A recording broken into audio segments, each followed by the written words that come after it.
The first time I met my sister Emma's future in-laws, I thought she had gotten lucky. They lived in a massive house on a hill overlooking the city. Their driveway was longer than the street where we grew up. Expensive cars lined the entrance, and every room seemed designed to remind visitors how wealthy they were. Emma squeezed my arm as we walked inside. Nervous? I asked, a little. She admitted, I really want them to like me. I smiled. Anyone would be lucky to have you in their family. For a moment, she smiled back. At dinner, everyone appeared polite. Richard and Diane Carter, the parents of Emma's fiancé, say Daniel, welcomed us with practiced smiles. They asked about our family, our jobs, and our hometown. But as the evening went on, I noticed small things. Diane would compliment Emma and then slip in a subtle insult. You have such a natural charm, she said. It's refreshing. Most girls from modest backgrounds don't carry themselves this well. Emma laughed awkwardly. Later, Richard asked me where I worked. When I told him, he nodded slowly. An honest job. There's dignity in that. Something about the way he said it made my stomach tighten. Still, Emma was in love with Daniel. He seemed kind and genuinely cared about her. For her sake, I ignored the warning signs. 6 months later, they got married. The wedding was beautiful. Emma looked happier than I'd ever seen her. As I watched her dance with Daniel under a canopy of lights, I convinced myself my concerns had been exaggerated. I was wrong. The change began shortly after the honeymoon. At first, it was little things. Diane constantly criticized Emma's cooking. This is how your family makes roast chicken. She'd ask with a forced smile, or she'd complain about Emma's clothes. That dress is lovely, though it does look a bit inexpensive. Emma brushed it off whenever I asked. They don't mean anything by it, but I could hear the exhaustion in her voice. Then came the demands. The Carters expected Emma to attend every family gathering, organize every holiday event, and help Diane with countless errands. Nothing she did was ever enough. If dinner was perfect, the table decorations were wrong. If the decorations were perfect, the timing was wrong. If everything was flawless, they simply found something else to criticize. Meanwhile, Daniel stayed silent. He loved Emma, but years of living under his parents' control had made him afraid to challenge them. Whenever arguments happened, he would say the same thing, just ignore them for now. But ignoring them only encouraged them. One Sunday afternoon, Emma called me unexpectedly. Her voice sounded shaky. Can you come over? I didn't hesitate. When I arrived at the Carter estate, I found her in the kitchen. Her eyes were red. What happened? She forced a smile. Nothing, Emma. The smile disappeared. Diane said I embarrassed the family. Why? Because I accidentally used the wrong serving platter. I stared at her. You're crying because of a serving platter. No, she whispered. I'm crying because nothing I do is ever good enough. My chest tightened. Before I could respond, Diane entered the room. The older woman looked annoyed to see me. Oh, you're here. Emma immediately wiped her eyes. Diane glanced at her and sighed dramatically. Honestly, Emma, you're too sensitive. I stepped forward. You made her cry. Diane folded her arms. Family disagreements happen. That's not a disagreement. That's bullying. Her expression hardened instantly. Before she could answer, Richard entered behind her. The moment he sensed tension, he looked at me coldly. This is between us. No, I replied. This is my sister. Richard's jaw tightened. Then he delivered the phrase I would come to hate. It's a family matter. I looked at Emma. She stood silently with her head lowered, a grown woman, a married woman. Yet somehow these people had convinced her that she deserved their cruelty. I wanted to drag her out of that house right then. But I knew she wasn't ready, so I left. A week later, things became even worse. The entire Carter family gathered for Richard's birthday dinner. More than 30 guests filled the dining hall, business partners, friends, relatives, everyone who mattered to the Carters. Emma had spent days preparing the event. She organized decorations, coordinated catering, and handled every detail herself. Yet the moment dinner began, Diane found a reason to attack. She stood up and tapped her wine glass. "I'd like to thank everyone for coming." Guests smiled politely. Then Diane looked directly at Emma. "Though I should mention that several mistakes tonight were beyond our control." The room fell silent. Emma froze. Diane continued, "Fortunately, we're used to correcting the inexperience of newer family members." Several guests exchanged uncomfortable looks. Emma's face turned pale. I watched her hands tremble, and in that moment, something inside me snapped. Because for the first time, I realized this wasn't simple cruelty. It was deliberate humiliation. And if the Carters thought they could keep hurting my sister while hiding behind the words, "It's a family matter," they were about to learn just how wrong they were. The drive home after Richard Carter's birthday dinner was one of the longest nights of my life. I couldn't stop thinking about Emma's face. The humiliation had happened in front of dozens of people. Diane had intentionally embarrassed her, and no one, not even Daniel, had stepped in to stop it. The next morning, I called Emma. She answered after several rings. "Hey," her voice sounded tired. "How are you?" "I'm fine." It was the same lie she'd been telling for months. "No, you're not." Silence. Then I heard her sniffle. For a few seconds, neither of us spoke. Finally, she whispered, "I don't understand why they hate me." My heart broke. "They don't hate you. Then why do they keep doing this?" "Because they're bullies," I wanted to say. "Because making other people feel small makes them feel important." But I knew that wouldn't help her. "Emma," I said gently, "none of this is your fault." She didn't answer. After we hung up, I made a decision. If the Carters wanted to treat my sister like she was powerless, I was done standing by and watching. I started digging. At first, I wasn't looking for revenge. I just wanted to understand why Richard and Diane acted like they owned everyone around them. The answer surprised me. Their entire reputation was built on appearances. To the outside world, the Carters looked untouchable. They hosted charity galas. They appeared in local business magazines. They donated money to community projects. People admired them, but the deeper I looked, the stranger things became. Several businesses connected to Richard had quietly closed over the past few years. A few former partners had disappeared from his circle entirely. There were rumors of lawsuits that had been settled privately. Nothing illegal, nothing concrete, but enough to make me curious. One evening, I met an old friend who worked in commercial banking. I casually mentioned the Carter family. His reaction caught my attention. "The Carters?" he asked. "Yeah." He hesitated.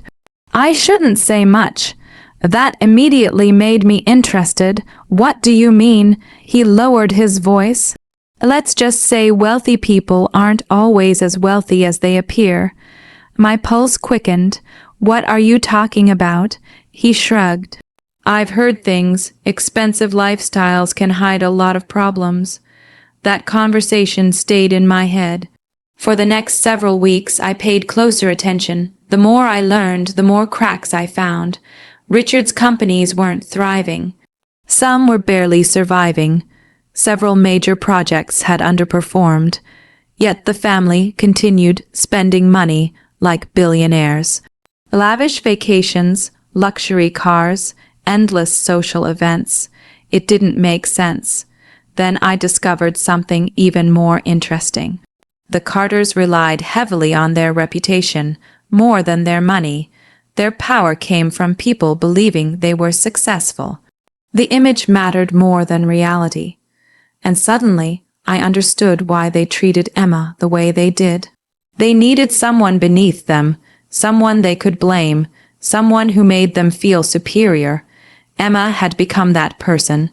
Meanwhile, Daniel seemed trapped. I met him for coffee one afternoon. He looked exhausted. The confident man I'd met before the wedding was gone. "You need to stand up for Emma," I told him. He stared into his coffee. "I know." "Then why don't you?" His shoulders sagged. "You don't understand my parents." "No," I replied. "I understand them perfectly." He shook his head. "My whole life, they've controlled everything. That doesn't make it right. I know." For a moment, genuine guilt crossed his face, and I realized something important. Daniel wasn't the villain. He was another victim, just one who hadn't found the courage to fight back. A week later, the Carters hosted another family gathering. I attended only because Emma asked me to. The moment I walked through the door, Diane greeted me with a smile that felt completely fake. "Nice of you to join us." I smiled back. "Wouldn't miss it." Dinner was tense from the start. Every conversation felt like a competition. Every compliment came with a hidden insult. And right on schedule, Diane targeted Emma. She criticized the flowers, then the seating arrangement, then the dessert. Finally, I couldn't stay quiet. Emma worked hard on this. The room became silent. Richard slowly placed his fork down. His expression darkened. "Again," he said. I met his stare again. Diane rolled her eyes. "This has nothing to do with you." "It has everything to do with me." Richard leaned back in his chair. "It's a family matter." The words hung in the air. Several relatives nodded in agreement, but this time something was different. For the first time, I wasn't angry. I wasn't frustrated. I wasn't helpless, because while they sat there acting superior, I knew something they didn't. The foundation beneath their perfect world wasn't solid. It was cracking, and sooner or later, the truth would come out.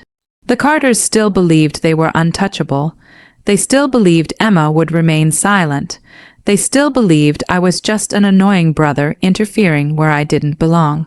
They had no idea that the downfall of their carefully built empire had already begun. And when it finally collapsed, nobody would be able to save them, not even themselves. The Carters had spent years building an image of perfection. To their friends, they were the definition of success. To their business associates, they were respected leaders. To their social circle, they were the family everyone wanted to know. But I had learned something important. The higher people build their image, the harder they fall when the truth begins to show. The first crack appeared a month after Richard's birthday dinner. One of his biggest business projects suddenly lost a major investor. At first, nobody outside the company paid much attention.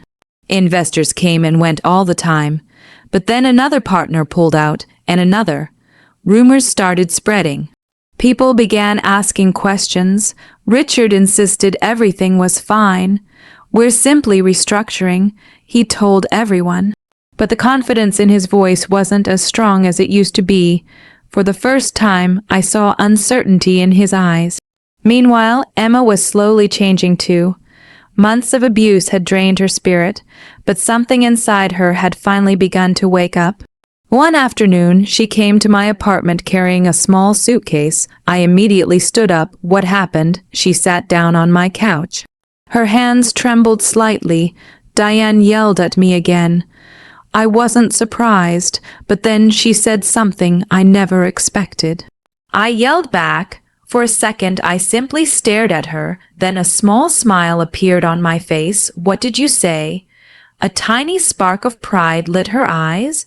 I told her I wasn't her servant. I laughed. It was the first time either of us had laughed about the situation in months. What happened next? Diane nearly exploded. That made me laugh even harder. For the first time in a long while, Emma looked stronger. Not completely healed, not yet, but stronger. The woman who had once apologized for everything was beginning to remember her worth. And that terrified the Carters. A week later, things got worse for them. Another business deal collapsed unexpectedly. Then local business publications began reporting that several car-owned companies were facing financial difficulties. The articles weren't dramatic. They simply reported facts. But facts were dangerous, especially when your reputation depended on people believing a fantasy. Richard became obsessed with controlling the narrative. He called meetings, made public statements, hosted expensive events designed to reassure everyone that nothing was wrong. But people could sense desperation. The more he tried to protect his image, the more attention he drew to the problem. Soon, whispers followed the family everywhere. At another family gathering, I witnessed something I never thought I'd see. Richard was nervous. The man who had always acted like a king now looked exhausted. His smile seemed forced. His confidence looked fragile. Several relatives who once worshipped him suddenly kept their distance. The shift was impossible to miss. People who benefit from power are loyal only while the power exists. As dinner progressed, the tension grew heavier. Then Diane made a mistake. Unable to control her frustration, she turned her anger toward Emma once again. "This family has had nothing but problems since you arrived." The room fell silent. Months ago, Emma would have lowered her head and accepted the insult. Not this time. She calmly placed her fork down. Then she looked directly at Diane. "No." Diane blinked. "What?" The problems were already here. Every eye at the table turned toward them. Emma's voice remained steady. "You just needed someone to blame." Diane's face turned red. "How dare you?" Emma stood. "No, how dare you?" I could hardly believe what I was hearing. Neither could anyone else. For years, the Carters had controlled every conversation through intimidation. Now that control was slipping away, and they knew it. Richard slammed his hand against the table. "Enough." Emma looked directly at him. "No, I'm done being quiet." The silence that followed felt enormous. Then, without another word, Emma picked up her purse and walked toward the door. I immediately stood and followed her. Daniel hesitated. For several painful seconds, he remained frozen between his wife and his parents. Then he made his choice. He stood up and followed Emma. The look on Diane's face was priceless. For the first time, her authority had failed. For the first time, someone had walked away, and for the first time, she couldn't stop them. As we stepped outside into the cool evening air, Emma took a deep breath. "You okay?" I asked. She nodded. "Actually, yes," and she meant it. Behind us, the Carter mansion still stood. But it no longer looked powerful. It looked fragile, because while its walls remained standing, the foundation underneath was crumbling. The family that had spent years humiliating others was finally facing consequences. Their reputation was fading. Their influence was shrinking. Their control was disappearing, and the worst part for them, the collapse had only just begun. The Carter family believed money could fix anything. For years it had. It fixed problems, silenced critics, and bought them respect they didn't truly earn. But what they didn't understand was that money cannot repair trust once it's broken, and it cannot protect a collapsing empire built on fear and appearances. Within weeks of Emma walking out of that dinner, everything changed. The first real blow came quietly. A major investor publicly questioned the stability of Richard Carter's companies. Then another followed. Soon, media outlets began reporting inconsistencies in their financial statements. Nothing illegal had to be said outright for suspicion to spread. In business, doubt is often more destructive than truth. Richard tried to fight it. He held meetings behind closed doors. He made phone calls that lasted hours. He even hosted a lavish charity gala to reaffirm confidence. But people weren't fooled anymore. They could see the cracks, and once people stop believing in your image, the image stops working. Meanwhile, Emma was no longer the same woman who had once lowered her head in silence. She moved into a small apartment near mine. It wasn't grand, but it was peaceful. One evening, I found her sitting by the window, holding a cup of tea. She looked calmer than I had seen her in years. "Do you regret it?" I asked gently. She shook her head immediately. "No," her voice was steady. "I regret how long I stayed." That sentence stayed with me because it wasn't anger anymore. It was clarity. The Carters, however, were falling apart inside their own walls. Diane grew more aggressive, snapping at staff, relatives, even strangers. Richard aged in front of everyone's eyes. The confident posture he once carried like armor had disappeared. And Daniel, he was finally waking up. One afternoon he came to see Emma alone. He stood outside her door for a long time before knocking. When she opened it, he looked like a man who hadn't slept in days. "I'm sorry," he said immediately. Emma didn't respond right away, not because she didn't hear him, but because she was finally deciding what to do with him. "I should have protected you," he continued. "I should have stopped them." "Yes," she said quietly. The honesty hit him harder than anger ever could. He nodded, tears in his eyes. "I know I don't deserve forgiveness." Emma studied him for a moment. Then she said something unexpected. "I'm not angry anymore." Daniel blinked. "I just don't want to go back." That was the moment he understood. Not all endings are dramatic, some are simply final. The Carters' downfall reached its peak a month later. Contracts were terminated. Business partners distanced themselves completely. Legal investigations began into several financial irregularities that had been buried for years under reputation and influence. Richard's empire didn't explode. It quietly collapsed under its own weight. And there was no one left willing to hold it up. One evening, as I was leaving work, I saw Diane standing outside my apartment building. For the first time, she didn't look powerful. She looked small. Her expensive clothes couldn't hide the exhaustion in her face. "You did this," she said immediately. I stopped walking. "No," I replied calmly. "You did this to yourselves." Her voice trembled. "You destroyed our family." I almost laughed. "Your family destroyed mine first. You just never thought there would be consequences." She stepped forward. "Please talk to Emma. Tell her to help us." That word "help" felt strange coming from her mouth. I shook my head.